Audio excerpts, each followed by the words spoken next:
Tahu nggak kenapa lagu gereja tua itu populer? Kenapa? Saya bilang, kenapa Rip? Karena gereja baru susah izinnya, saya bilang. Ya, jadi yang populer gereja tua.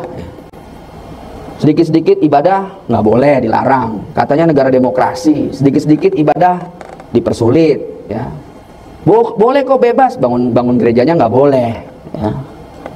Ini problem, saya bilang. Lalu kemudian sahabat saya bilang, sedikit mengolok-olok saya, bro, jangan mengeluh. Kenapa? Bos lu aja, Yesus, disalib. Masa lu mau lebih enteng dari dia? Dia bilang gitu. Itu seperti ejekan, tapi itu juga teguran. Ya. Bos kita aja Yesus disalib. Ya. Masa kita mau lebih ringan dari itu? Ya. Kita tahu bahwa sejarah kekristenan, seluruh rasul-rasul, nggak ada yang matinya enak. Semua matinya mengalami penganiayaan. Ya. Karena itu dinubuatkan oleh Yesus. Pada waktu itu kamu akan diserahkan supaya disiksa. Kamu akan dibunuh dan akan dibenci oleh semua bangsa oleh karena namaku.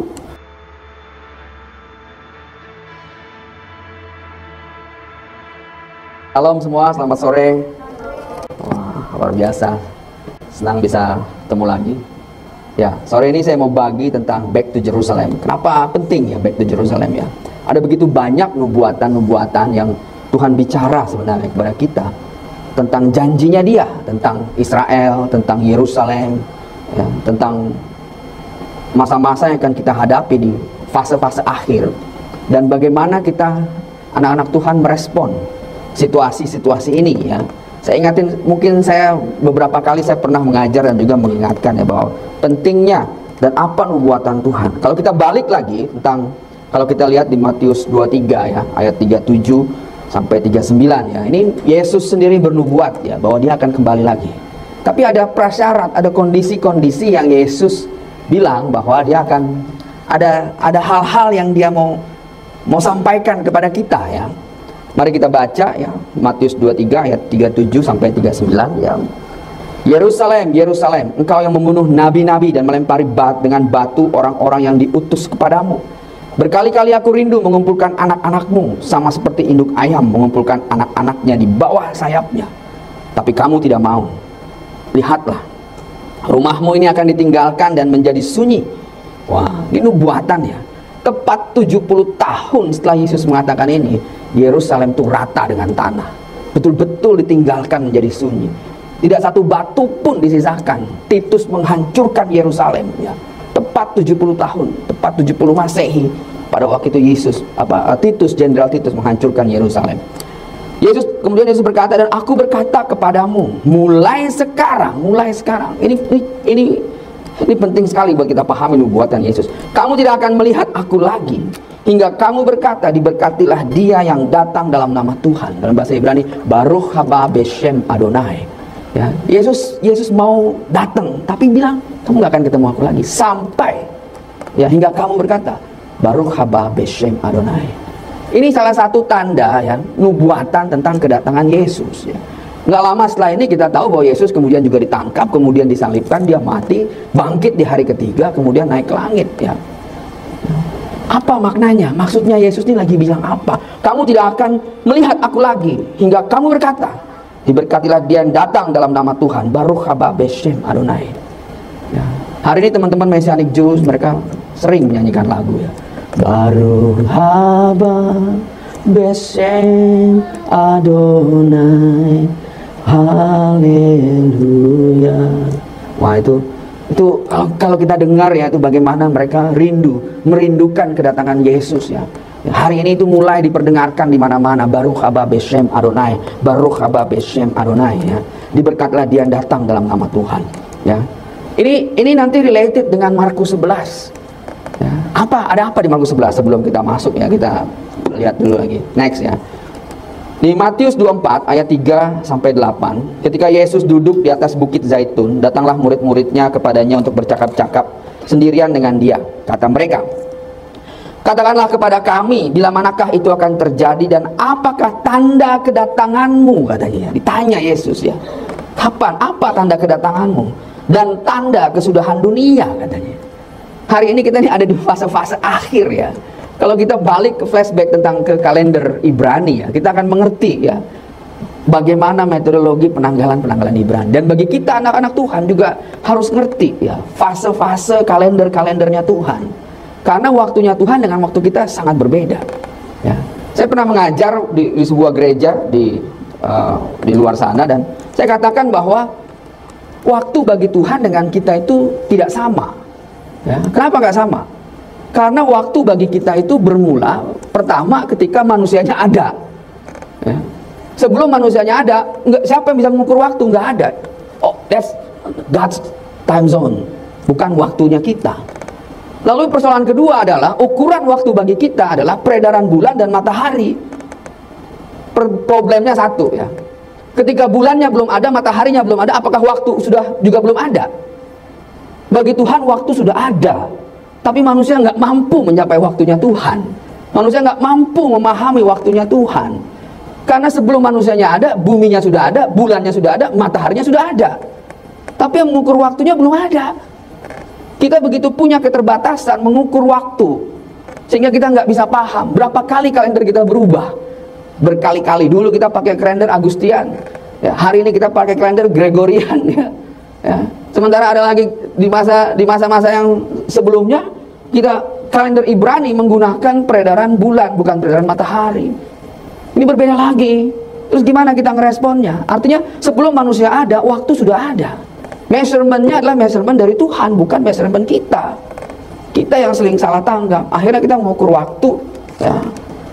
Kita nggak bisa mencapai waktunya Tuhan. Ya. Kalau kita paham waktunya Tuhan, ya, ada fase-fase ya, fase-fase.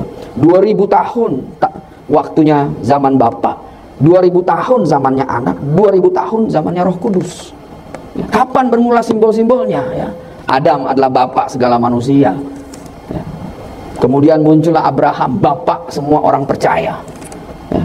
Lalu kemudian muncullah kemudian akhir zaman itu apa? Zamannya Ishak, zamannya Anak. Ya. Itulah 2000 tahun setelah itu muncul Anak. Selesai zamannya Anak, yaitu Kristus. Kita sudah hampir 2000 tahun setelah kematian Kristus. Kita udah hidup di zamannya Roh Kudus dicurahkan bagi kita. Ini time zone-nya Roh Kudus ya. Yesus kasih clue sama kita, kapan ini selesai semuanya? Ya. Di Matius 24 ayat 4 jawab Yesus kepada mereka, waspadalah supaya jangan ada orang yang menyesatkan kamu, sebab banyak orang akan datang dengan memakai namaku dan berkata akulah Mesias, dan mereka akan menyesatkan banyak orang. Kamu akan mendengar deru perang atau kabar-kabar tentang perang. Namun berawas-awaslah, jangan kamu gelisah, sebab semuanya itu harus terjadi, tapi itu belum kesudahannya. Sebab bangsa akan bangkit melawan bangsa, dan kerajaan melawan kerajaan. Akan ada kelaparan dan gempa bumi di berbagai tempat. Akan tetapi semua itu barulah permulaan penderitaan menjelang zaman baru. Kita mau masuk fase yang baru lagi nih, di akhir masanya Roh Kudus ya. Ya. Lanjut di ayat 9-nya. Pada waktu itu kamu akan diserahkan supaya disiksa. Kamu akan dibunuh dan akan dibenci oleh semua bangsa karena namaku. Orang-orang Kristen, anak-anak Tuhan, sejak 2000 tahun itu diolok-olok, ya, dihina, ya, bahkan dianggap bodoh. Kenapa? Karena percaya sama orang yang mati tergantung di kayu salib. Tapi Alkitab mengatakan kepada kita dalam 1 Korintus, sebab pemberitaan tentang salib adalah kebodohan bagi mereka yang akan binasa, tapi bagi kita itu adalah kekuatan Allah ya. Jadi jangan tersinggung kalau dihina, jangan tersinggung kalau diolok-olok. Memang sudah fasenya seperti itu. Di masa lalu ketika kekristenan menyebar di Roma, sebelum orang-orang Roma percaya kepada Kristus ya, di zamannya Nero dulu ya, karena orang-orang Roma pada waktu itu mengejek-ejek orang Kristen. Biarlah orang Kristen, kalian itu kan katanya adalah terang dunia, biar kalian jadi terang katanya. Ditangkaplah orang Kristen, dibakar jadi lampu buat kota Roma, literally menjadi penerang kota ya. Jadi kalau hari ini kita mengalami penderitaan, penganiayaan, mungkin belum separah masa lalu. Jangan-jangan sebenarnya ada masalah. Kenapa? Karena nubuatannya sejarah kekristenan, sejarah penganiayaan. Kalau hari ini kita merasa baik-baik aja jadi orang Kristen, jangan-jangan ada yang salah. Jangan-jangan ada yang salah ya. Saya suatu hari ketemu dengan beberapa teman-teman di PBNU Saya mengeluh kepada mereka. Kita ini orang minoritas, dianiaya terus. Ya, tahu nggak kenapa lagu gereja tua itu populer? Kenapa? Saya bilang, kenapa, Rif? Karena gereja baru susah izinnya, saya bilang. Ya, jadi yang populer gereja tua. Sedikit-sedikit ibadah nggak boleh, dilarang. Katanya negara demokrasi. Sedikit-sedikit ibadah dipersulit. Ya, boleh kok bebas, bangun gerejanya nggak boleh. Ya. Ini problem, saya bilang. Lalu kemudian sahabat saya bilang, sedikit mengolok-olok saya, bro, jangan mengeluh. Kenapa? Bos lu aja, Yesus, disalib. Masa lu mau lebih enteng dari dia? Dia bilang. Itu seperti ejekan, tapi itu juga teguran. Ya. Bos kita aja Yesus disalib. Ya. Masa kita mau lebih ringan dari itu? Ya. Kita tahu bahwa sejarah kekristenan, seluruh rasul-rasul, nggak ada yang matinya enak. Semua matinya mengalami penganiayaan. Ya. Karena itu dinubuatkan oleh Yesus. Pada waktu itu kamu akan diserahkan supaya disiksa. Kamu akan dibunuh dan akan dibenci oleh semua bangsa oleh karena namaku. Dan banyak orang akan murtad. Dan mereka akan saling menyerahkan dan saling membenci. Ada banyak orang nanti akan saling menyerahkan kita. Ini loh Pak, di sana nih Pak. Yang itu Pak, gereja yang di atas mall itu Pak. Diserahkan. Kenapa? Karena seperti ini akan muncul, akan terjadi. Just be ready. Siap ya. Siap ya. Siap nggak kita? Yudas Iskariot itu bukan orang luar, ordal, orang dalam ternyata. Ya kan? Ya. Saya ingat lagunya Bob Marley, your worst enemy could be your best friend, dia bilang gitu ya. Ya. Musuhmu yang paling buruk itu mungkin sahabatmu, katanya ya. Pengkhianat itu datang dari dalam memang ya. Banyak nabi-nabi palsu akan muncul dan menyesatkan banyak orang. Hari ini itu udah banyak betul ya. Sampai kita lihat di YouTube, kita nggak tahu nih yang mana nih. Ini ada yang ngaku nabi, ada segala macam ya. Dan karena makin bertambahnya kedurhakaan, maka kasih kebanyakan orang akan menjadi dingin. Tapi orang yang bertahan sampai kesudahannya akan selamat. Dan Injil kerajaan itu akan diberitakan di seluruh dunia, menjadi kesaksian bagi semua bangsa. Sesudah itu barulah tiba kesudahannya ya. So ujungnya ini apa? Injil ini harus diberitakan. Kalau Injil ini stuck di Indonesia ya, udah berapa tahun kita penginjil-penginjil datang ke Indonesia? Lebih 200 tahun ya. Saya pernah berkhotbah di Papua, di Papua Barat ya. Saya berkunjung ke Pulau Marsinam di sana. Pulau ketika Injil pertama kali mendarat di Papua sekitar 160 tahun yang lalu. Dulu Injil mendarat di Sumatera Utara ya. Bagaimana hari ini banyak anak-anak Tuhan ya, dia dari suku Batak ya. Dan penginjilnya juga mengalami penderitaan, bahkan dimakan sama orang Batak ya. Jadi hati-hati dan deket-deketnya orang Batak ya. Saya punya teman banyak orang Batak. Mereka bilang ya, tahu nggak kenapa banyak orang Batak itu sekarang jadi Kristen? Kenapa? Karena makannya penginjil katanya. We are what we eat, dia bilang. Akhirnya banyak orang Batak dipakai Tuhan jadi penginjil sampai ke bangsa-bangsa ya. Tapi nggak cukup nih Injil stuck di Indonesia ya. Saya tanya sekarang, penganiayaan apa, penderitaan apa yang sudah pernah kita alamin ya. Suatu hari saya punya seorang sahabat di negeri jiran.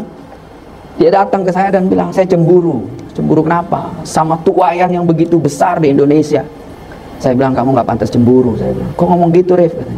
Saya tanya sekarang, berapa gereja di negeri kamu yang udah dianiaya, yang dibakar, dihancurkan? Berapa gereja? Belum ada.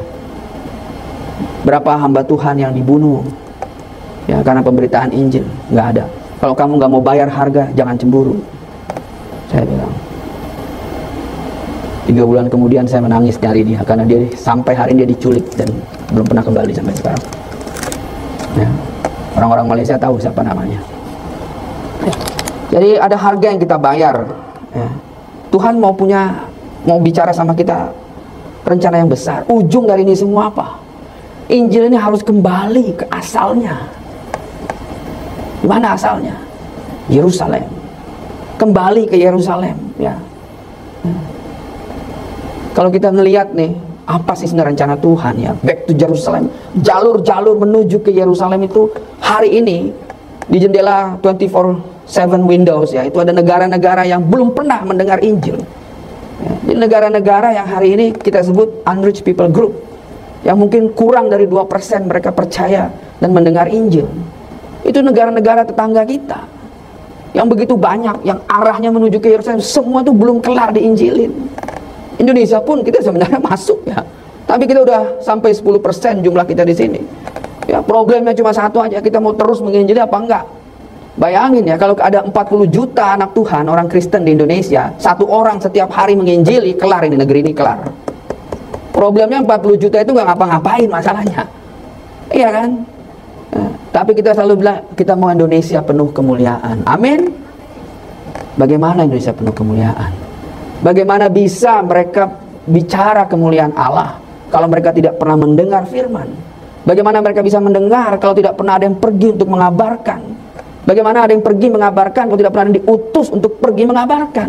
Oh, sungguh indah kedatangan para mubasyirin, kata Rasul Paulus bilang begitu. Tadi saya berdoa buat mubasyirin, para pengabar firman, pengabar Injil. Mubasyirin yang ada di hidup di bawah tanah ya, di banyak tempat mereka sibuk memberitakan Injil ya. Ada harga yang harus kita bayar. Ujung dari semuanya apa? Kembali ke Yerusalem ya. Kenapa? Nubuatan-nubuatan tentang kedatangan Kristus turun di Yerusalem sampai hari ini belum pernah dibatalkan. Bahwa Mesias harus turun di pintu timur Yerusalem, belum pernah dibatalkan. Tapi siapa yang menyongsong Mesias untuk turun di pintu timur? Karena orang Yahudinya juga belum percaya dengan Mesias. Orang Yahudinya belum percaya Yesus.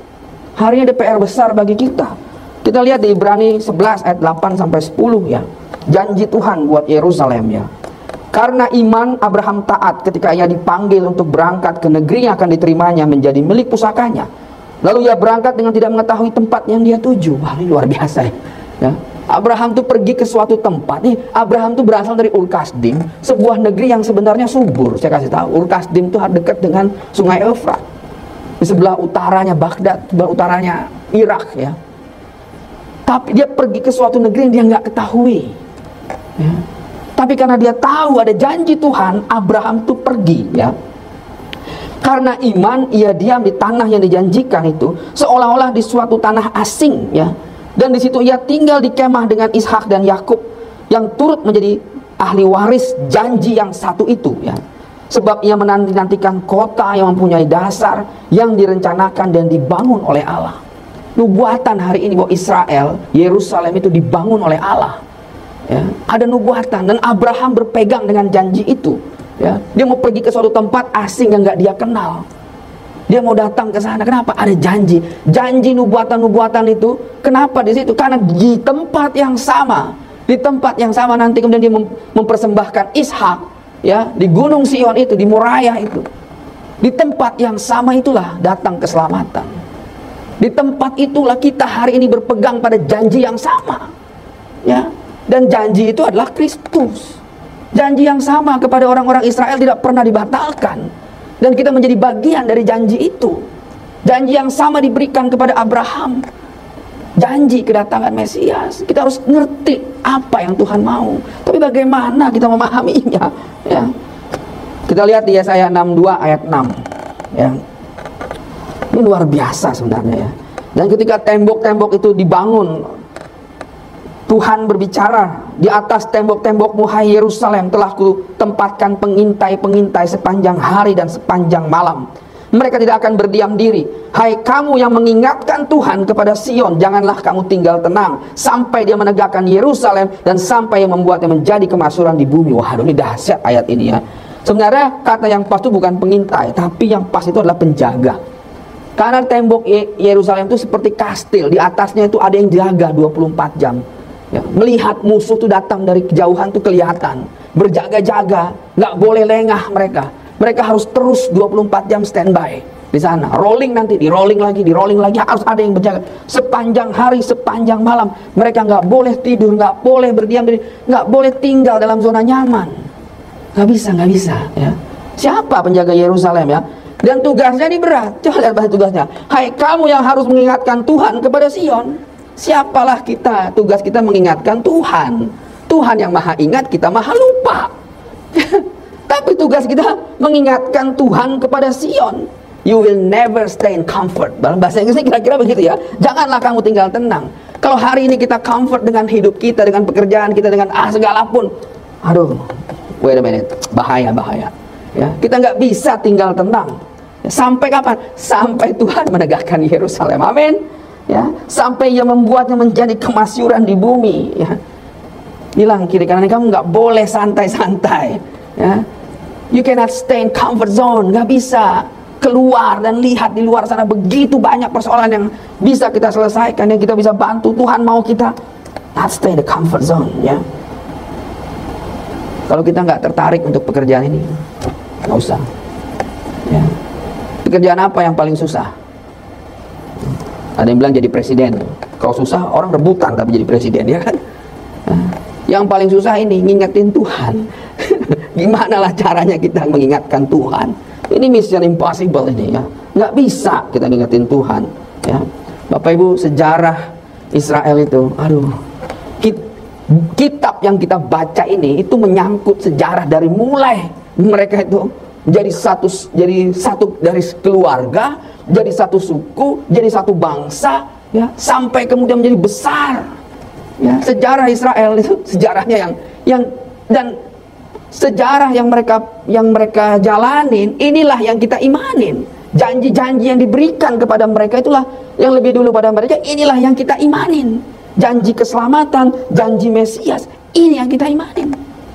Kalau kita balik lagi sepanjang sejarahnya Israel itu, ya, Israel itu mungkin suatu bangsa yang paling lama dijajah, ya, yang paling lama dijajah itulah mereka, ya. Dari mulai masa mereka di Mesir dulu, dijajah di Mesir, ya, nggak punya tempat, nggak punya negara, nggak punya apa-apa, jadi budak di Mesir. Merdeka dibawa oleh Musa, Tuhan buat mujizat membelah laut dan mereka melewati persoalan mereka dan sampai berputar-putar mereka di padang gurun masuk ke tanah perjanjian. Jadilah sebuah bangsa di sana mengalahkan bangsa-bangsa yang lainnya. Jadilah sebuah kerajaan, dijajah lagi, baru berapa generasi dijajah lagi sama Babylon, ya, dibawa lagi ke perbudakan, dijajah lagi sama Persia, dijajah lagi sama Asyur, ya, terus-terusan sejarahnya, ya. Ini ada apa? Kok bisa, ya? Sejarah mereka ya sejarah penjajahan, ya, sejarah penganiayaan. Nggak ada yang lebih sulit sejarahnya kecuali sejarah Israel. Ya. Lalu apa yang terjadi, ya? Kalau kita lihat, ya, yang paling parah apa? Tahun 45. Di tahun 45 6 juta orang dari mereka itu dibantai habis, ya. Holocaust di Eropa sana, ya. Hitler membantai 6 juta. Itu kalau kita ngalamin revolusi tahun 45, ya. Ya. Bayangkan, ya, sekian ratus tahun kita dijajah, ya. Tapi kita nggak ngalamin apa yang dialami oleh Israel. Ketika 6 juta dibantai, hopeless, nggak ada harapan negara itu. Bangsa itu nggak punya pikiran apa-apa, ya. Nggak ada harapan bahwa mereka akan menjadi sebuah nation, nggak ada. Kalau tahun 45 kita datang ke orang-orang Israel di camp-camp pengungsian, kita, sabar Bu, sabar, sebentar lagi kamu akan merdeka. Mereka bilang, wah kamu gila, ya. Tapi apa yang terjadi? Tahun 48 berdiri sebuah negara Israel. Ini siapa yang ngerjain ini, siapa? Hah? Coba, ini sesuatu yang nggak mungkin, ya. Tahun 45, jangankan mau bikin negara, mau hidup aja mereka nggak punya harapan, ya. Kita belajar dari sini. Coba kita lihat slide-nya, ya. Nah, berikutnya, ya. Selama hampir 2500 tahun Israel dijajah. Bangsa Yahudi mengembara berbagai belahan bumi, ya. Ini 2500 tahun nih, sejak sebelum Yesus sampai hari tahun 45, ya. Tapi Yesaya 66 ayat 7 sampai 8, ya. Sebelum melihat sakit, ia sudah bersalin. Sebelum mengalami sakit beranak, ia sudah melahirkan anak laki-laki. Siapakah yang telah mendengar hal seperti itu? Siapakah yang telah melihat hal yang demikian? Masakan suatu negeri diperanakan dalam satu hari? Atau suatu bangsa dilahirkan dalam satu kali? Namun baru saja menggeliat sakit, Sion sudah melahirkan anak-anaknya. Tuhan sudah bernubuat, ya. Dalam satu malam pun itu bisa terjadi, kata Tuhan, ya. Ada rencana besar Tuhan. Kenapa? Bayangkan kalau hari ini nggak ada negara Israel di Yerusalem, dan orang nggak kenal, ya, semua historical evidence The biblical evidence itu akan dihancurkan. Ya. Semua evidence Alkitabiah itu semua akan hilang, dihancurkan kalau tidak berdiri negara Israel hari ini. Ya. Kita belajar, tapi apa buat kita nih, apa? Ya. Apa hubungannya dengan kita, anak-anak Tuhan? Nah, next slide kita baca ya. Kita lihat ya. Ini lihat tahun 45 mereka dibantai habis, tahun 48 mereka jadi negara merdeka. Diserang oleh seluruh Arab tahun 48 mereka menang, tahun 67 diserang mereka menang, tahun 73 diserang mereka menang. Hari ini mereka masih menang. Hubungannya dengan kita apa? Tadi saya katakan, kalau hari ini negara Israel nggak ada, semua evidence Alkitab itu akan dihancurkan, punah, dan kita nggak akan bisa melihat konfirmasi nubuatan Tuhan. Ini sebuah rencana besar Tuhan untuk kita juga. Kita baca di Roma 11 ya. Maka aku bertanya, adakah mereka Israel harus tersandung dan harus jatuh? Sekali-kali lagi tidak. Tapi oleh pelanggaran mereka, keselamatan telah sampai kepada bangsa-bangsa lain, supaya membuat mereka cemburu ya. Karena pelanggaran mereka, keselamatan sampai kepada bangsa-bangsa lain, termasuk siapa? Termasuk kepada kita ya. Mereka menolak Yesus, keselamatan sampai kepada kita ya. Tapi janji kepada mereka nggak dibatalin sama Allah ya. Sebab jika pelanggaran mereka berarti kekayaan bagi dunia, pelanggaran mereka aja kekayaan bagi dunia. Wah, ini dahsyat ya. Emang kata-katanya Paulus itu luar biasa ya. Pelanggaran mereka berarti kekayaan bagi dunia, dan kekurangan mereka kekayaan bagi bangsa-bangsa lain, terlebih lagi kesempurnaan mereka. Israel hari ini gak sempurna. Kapan mereka sempurna? Kalau mereka menerima janji keselamatan Mesias, baru mereka sempurna. Wow, ini dahsyat ya. Ada beberapa kelompok Yahudi di sana ya, terutama ortodoks, ya neo-ortodoks, menolak negara Israel. Kenapa? Karena mereka bilang hanya Mesias yang dinubuatkan untuk mendirikan negara Israel, katanya. Oh, ini dahsyat lagi ya. Nah, kita lanjut lagi ayat 13. Aku berkata kepada kamu, hai bangsa-bangsa bukan Yahudi. Ini kita semua nih, bangsa bukan Yahudi. Justru karena aku adalah rasul untuk bangsa-bangsa bukan Yahudi, aku menganggap hal ini kemuliaan pelayananku. Ini kemuliaan pelayanan Yesus. Apa yang Paulus jelaskan? Yaitu kalau aku dapat membangkitkan cemburu. Rasul Paulus mau membangkitkan cemburu katanya dalam hati kaum sebangsaku menurut daging, dan dapat menyelamatkan beberapa orang dari mereka. Apa yang membuat Israel cemburu? Coba. Apa yang membuat Israel cemburu? Ya, ayat 15. Sebab jika penolakan mereka berarti perdamaian bagi dunia, Israel menolak Yesus, dunia diperdamaikan. Wow. Dapatkah penerimaan mereka mempunyai arti lain daripada hidup di antara orang mati? Ya. Israel menolak Yesus, dunia diselamatkan. Bayangkan kalau mereka menerima Kristus. Katanya.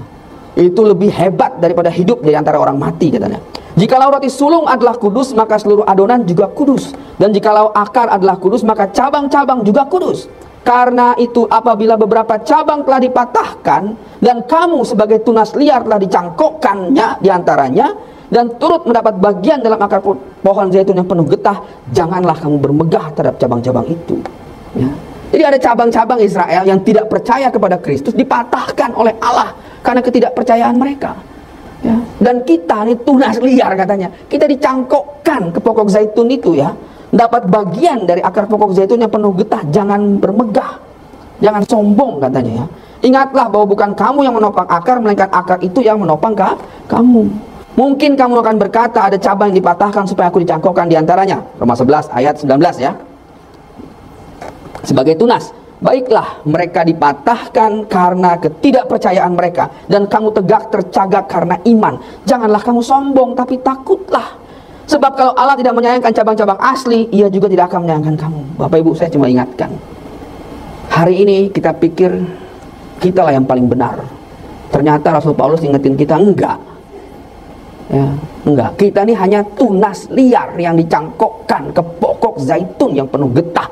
Kenapa kita dicangkokkan? Karena ada cabang asli Israel yang dipatahkan karena ketidakpercayaan mereka. Dan kita ini dicangkokkan karena iman kita di dalam Kristus. Jadi kita mendapat bagian dari janji Allah kepada Israel. Janji yang sama diberikan kepada Abraham, Ishak, kepada Yakub, dan seterusnya. Karena itulah janji itu adalah Kristus. Dan kita mendapat bagian dari situ ya. Sebab kalau Allah tidak menyayangkan cabang-cabang asli, Ia juga tidak akan menyayangkan kamu. Sebab itu perhatikanlah kemurahan Allah dan juga kekerasannya, yaitu kekerasan atas orang-orang yang telah jatuh, tapi atas kamu kemurahannya, yaitu jika kamu tetap dalam kemurahannya. Jika tidak, kamu pun akan dipotong juga. Tapi mereka pun akan dijangkaukan kembali jika mereka tidak tetap dalam tidak percaya mereka, sebab Allah berkuasa untuk menjauhkan mereka kembali. Ya, ayat 25, Roma 11 ayat 25. Sebab saudara-saudara, supaya kamu jangan menganggap dirimu pandai. Jangan menganggap dirimu pandai. Aku mau agar kamu mengetahui rahasia ini. Ini rahasia yang Rasul Paulus mau buka sama kita. Sebagian dari Israel telah menjadi tegar. Sebagian Israel itu udah keras kepala, nggak akan mau teman.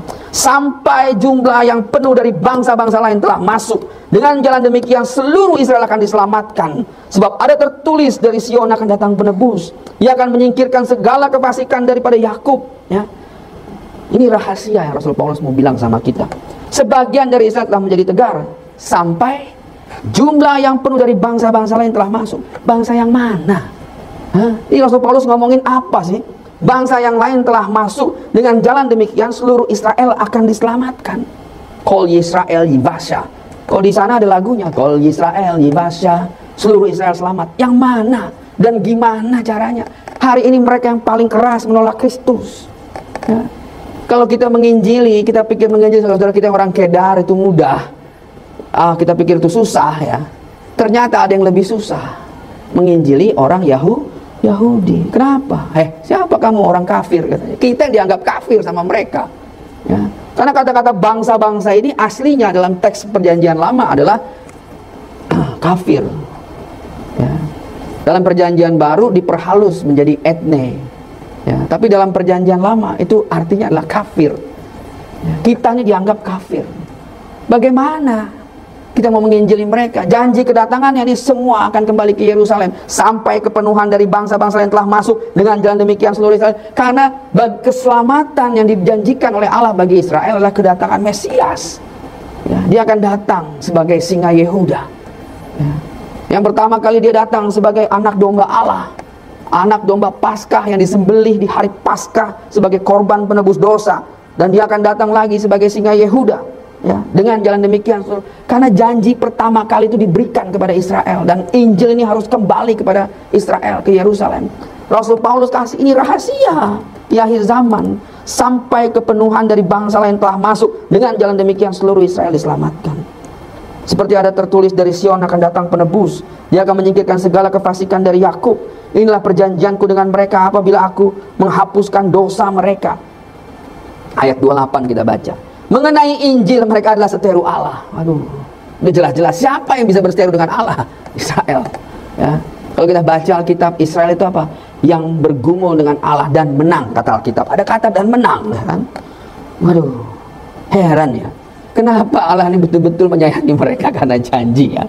Ya, kenapalah mereka ini ya? Ya, tapi janji ini nggak pernah dibatalkan Allah. Ya. Mengenai Injil, mereka adalah seteru Allah oleh karena kamu. Gara-gara kita, ya, mereka berseteru dengan Allah. Kenapa? Karena keselamatannya diberikan kepada kita. Ya, Israel bilang harusnya hanya kepada saya. Kenapa diberikan kepada orang kafir? Goyim, ya, kata kafir dalam bahasa Ibrani goyim, ya. Kenapa diberikan kepada mereka yang goyim, ya? Tapi mengenai pilihan, mereka adalah kekasih Allah. Ya, karena Injil itu mereka berseteru dengan Allah. Tapi Allah tidak membatalkan pilihannya. Kenapa? Karena Israel adalah seterunya Allah. Waduh, ya. Oleh karena nenek moyang mereka menjadi kekasih Allah. Sebab Allah tidak menyesali kasih karunia dan panggilannya. Ya. Ini janji Tuhan, ini harus firm. Kita punya pekerjaan itu luar biasa besar, berat sekali. Ya. Ibaratnya, kalau bahasa saya ya, mungkin ini enggak alkitabiah ya, tapi saya mengibaratkan kita ini kayak anak kos. Ya. Israel tuh anaknya tuan rumah. Ya. Kita ini anak kos. Ya. Tapi Tuhan mengangkat kita menjadi anak. Karena apa? Karena kasih karunia-Nya kita, karena iman kita kepada Kristus. Amin. Jadi kita nggak usah bayar kos lagi. Ya. Dan kita mendapat janji yang sama dengan anaknya bapak kos. Ya. Saya sering menggambarkan, saya ini cuma anak kos Tuhan. Ya. Masa saya harus menginjilin anak bapak kos saya? Ya. Suruh dia bertobat, suruh dia percaya Yesus kan? Berat sekali saya bilang. Ya. Tapi ini keadaan kita begini ya. Tuhan bilang, kita buka Yesaya 2 ayat 1 sampai 2, janji Tuhan. Firman yang dinyatakan kepada Yesaya bin Amos tentang Yehuda dan Yerusalem akan terjadi pada hari-hari yang terakhir. Gunung tempat rumah Tuhan akan berdiri tegak di hulu gunung-gunung dan menjulang tinggi di atas bukit-bukit. Segala bangsa akan berduyun-duyun ke sana. Waduh, ini dahsyat ya. Ini dalam teks Ibrani jelas-jelas nih. Semua orang kafir akan berduyun-duyun ke sana katanya. Datang ke gunung rumah Tuhan, datang ke Sion katanya. Kok bisa dinubuatkan seperti ini ya? Yesaya 2 ayat 3. Dan banyak suku bangsa akan pergi serta berkata, mari kita naik ke gunung Tuhan, ke rumah Allah Yakub, supaya ia mengajar kita tentang jalan-jalannya, dan supaya kita berjalan menempuhnya. Sebab dari Sion akan keluar pengajaran dan firman Tuhan dari Yerusalem ya. Semua orang-orang ini yang dianggap kafir oleh Israel itu akan datang. Dan kita punya iman bahwa dari situ keluar pengajaran, dari situ datangnya keselamatan. Makanya Yesus berkata kepada perempuan Samaria, keselamatan datang dari bangsa Yahudi ya. Dalam sebuah dialog di sumur itu Yesus bilang, keselamatan datang dari bangsa Yahudi. Betul ya. Karena penyangkalan mereka, keselamatan sampai kepada kita. Bayangkan kalau penerimaan mereka. Rasul Paulus lagi ngajaran kita sebuah rahasia. Rahasia akhir zaman itu ujungnya apa? Israel percaya Yesus. Gimana caranya? Ini yang jadi berat buat kita. Gimana caranya? Ya, gimana caranya? Rasul Paulus kasih clue tadi di Roma 11:25. Sampai kepenuhan dari bangsa-bangsa lain telah masuk. Dengan jalan demikian seluruh Israel akan diselamatkan. Yesaya 2 ayat 4, ia akan menjadi hakim antara bangsa-bangsa dan akan menjadi wasit dari banyak suku bangsa, dan mereka akan menempa pedang-pedangnya menjadi mata bajak dan tombak-tombaknya menjadi pisau pemangkas. Bangsa tidak akan lagi mengangkat pedang terhadap bangsa, dan mereka tidak akan lagi belajar perang. Tidak akan lagi belajar perang. Tuhan mau kita jadi petani? Oh bukan ya, Tuhan mau kita menuai, menabur dan menuai jiwa-jiwa. Siap-siap ya. Tuhan mau kalau kita mau kedatangannya dia dengan segera, siap-siap ya, siap-siap untuk menjadi mata bajak dan buat menuai. Ada janji Tuhan dalam Mazmur 2 ayat 6 sampai 8. Akulah yang telah melantik rajaku di Sion, gunungku yang kudus. Aku mau menceritakan tentang ketetapanku. Tuhan, ia berkata kepadaku, anakku, engkau telah kuperanakkan pada hari ini. Mintalah kepadaku, maka bangsa-bangsa akan kuberikan kepadamu menjadi milik pusakamu, dan ujung bumi menjadi kepunyaanmu. Ya, masa lalu ujung bumi itu adanya di Yaman ya, menurut hikayat ya.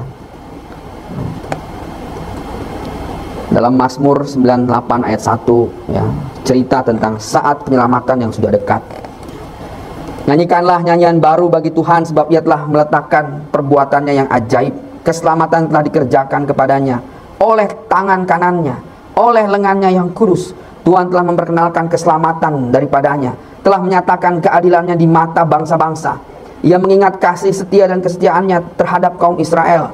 Segala ujung bumi telah melihat keselamatannya yang dia daripada Allah kita. Bersorak-sorailah bagi Tuhan, hai ujung bumi. Bergembiralah, bersorak-sorailah, bermasmurlah. Siap-siap, karena kedatangannya sudah semakin dekat ya.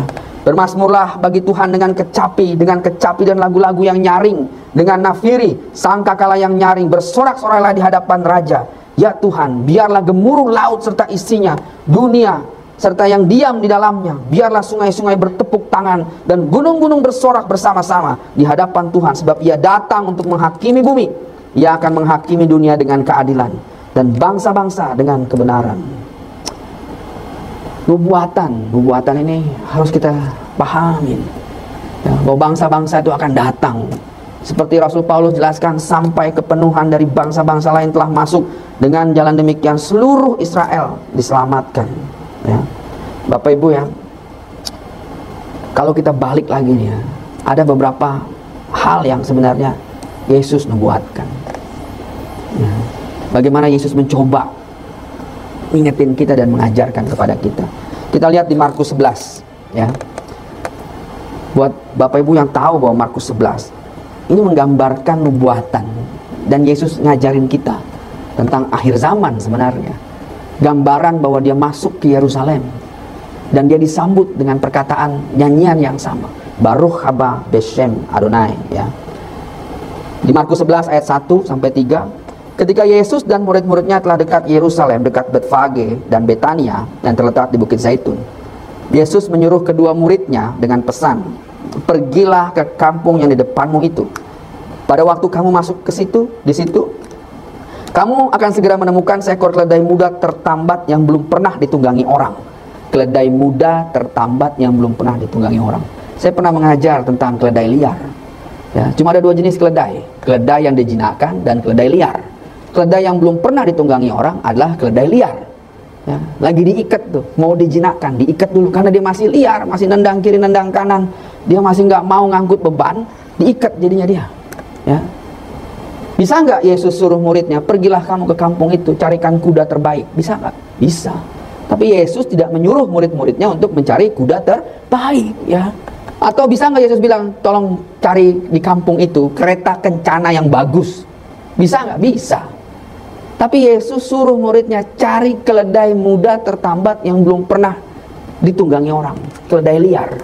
Keledai itu cuma ada 2 jenis, keledai liar sama keledai yang ngangkut beban. Yang ngangkut beban itulah budak, nggak ada lagi fungsinya keledai, nggak ada lagi kecuali buat ngangkut beban. Ya, di zaman dulu itu nggak ada orang bikin baju dari kulit keledai, nggak ada.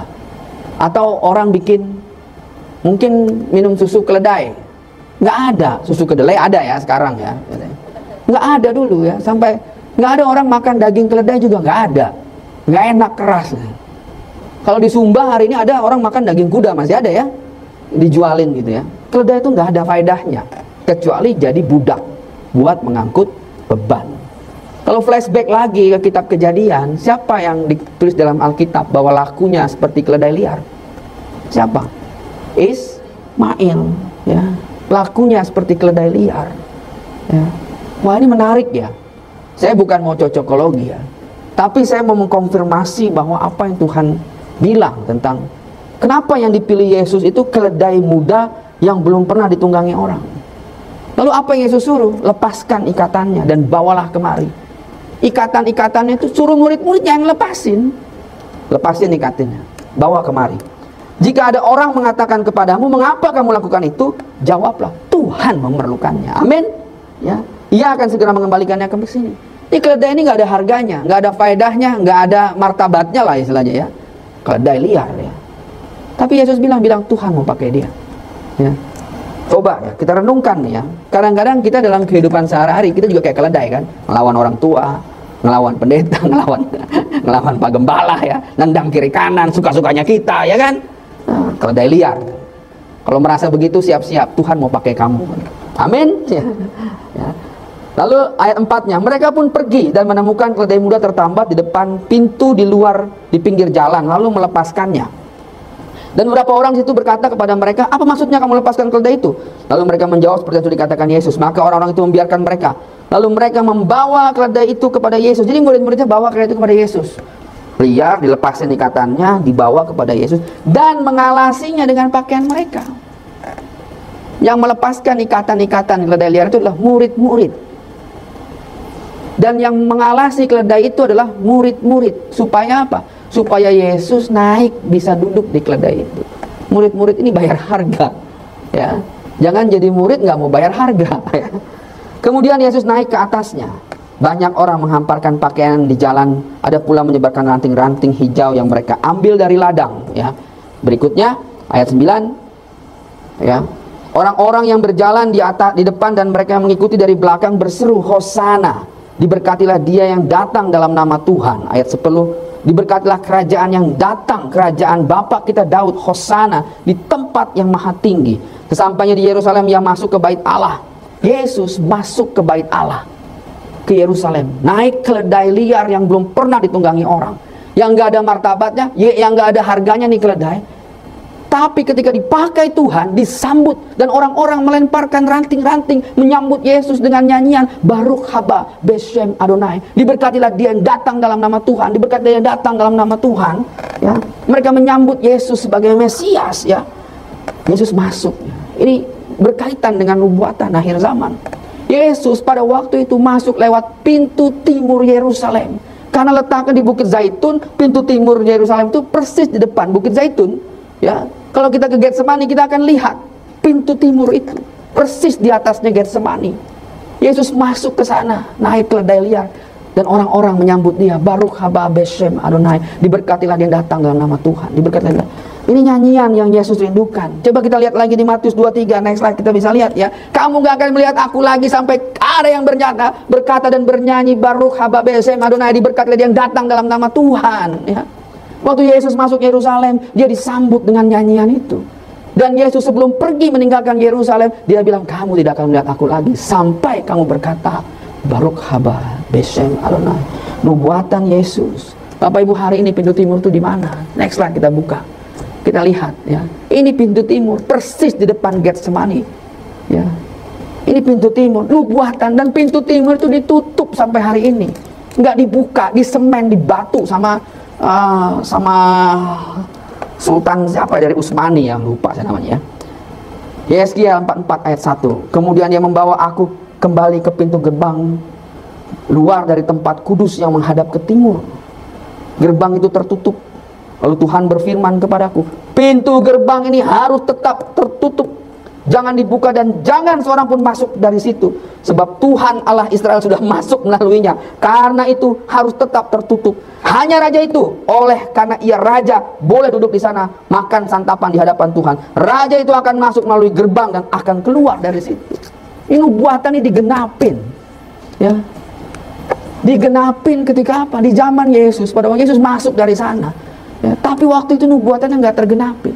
Orang-orang Islam pada waktu mereka menguasai, Ottoman Turki menguasai Yerusalem, mereka tahu tentang nubuatan ini. Mereka nggak mau Mesias itu datang dari pintu timur, maka itu disemen sama mereka.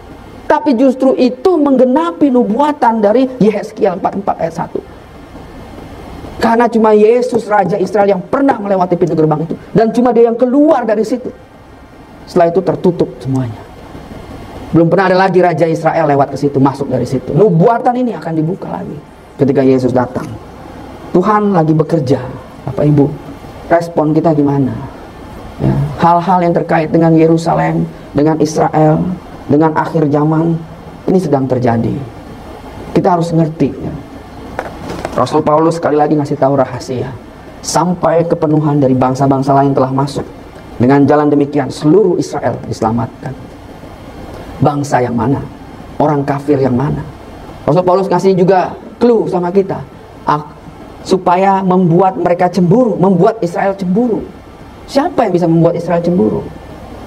Satu-satunya yang bisa membuat Israel cemburu adalah ketika musuhnya menerima keselamatan. Siapa musuh Israel? Di atas ada Lebanon, di utaranya ada Syria, ya, ada Asur, ya. Di sebelah timurnya ada Urdun, ada Amon, ada Yaman, ada Aman, Jordan. Ya. Di sebelah selatannya ada Saudi Arabia. Di sebelah baratnya di sana ada Mesir dan ada Gaza. Siapa yang bisa membuatnya? Musuhnya yang hari ini mengelilingi mereka. Semuanya itu belum ada yang percaya Yesus, belum ada percaya Mesias. Tugas kita membuat Israel cemburu. Siapa yang mau pergi? Tapi bagaimana mereka, orang-orang di Jordan, di Urdun, ataupun di Gaza bisa percaya? Bisa mendengar tentang Isa Al-Masih, bisa mendengar tentang Yesus Kristus. Bagaimana? Kalau mereka tidak pernah mendengar. Bagaimana bisa mendengar kalau tidak pernah ada yang mengabarkan? Bagaimana bisa mengabarkan kalau nggak pernah ada yang diutus? Berapa misionaris yang diutus oleh bangsa Indonesia ini untuk pergi ke sana? Ada? Udah begitu banyak gereja kita punya. Udah begitu kaya kita, diberkati luar biasa. Tapi mungkin kita nggak mau jadi bagian dari janji Tuhan. That's okay. Tuhan tetap akan jalankan misinya. Ya. Bahasanya Tuhan tuh either you with me or you not with me, kata Tuhan ya. Nah, Tuhan akan tetap ya, karena janji keselamatan bagi Israel dan janji kedatangan Mesias itu harus digenapi. Ya. Janjinya bahwa harus ada yang menyambut Mesias dengan nyanyian Baruch haba Beshem Adonai harus terjadi, kata Yesus. Kamu tidak akan melihat aku lagi sampai kamu berkata Baruch haba Beshem Adonai. Bapak Ibu, tugas kita ini masih panjang. Kembali ke Yerusalem, back to Jerusalem. Kerjaan besar ya. Kerjaan besar sekali harus kita kerjain ya. Mungkin sampai di sini khotbah saya.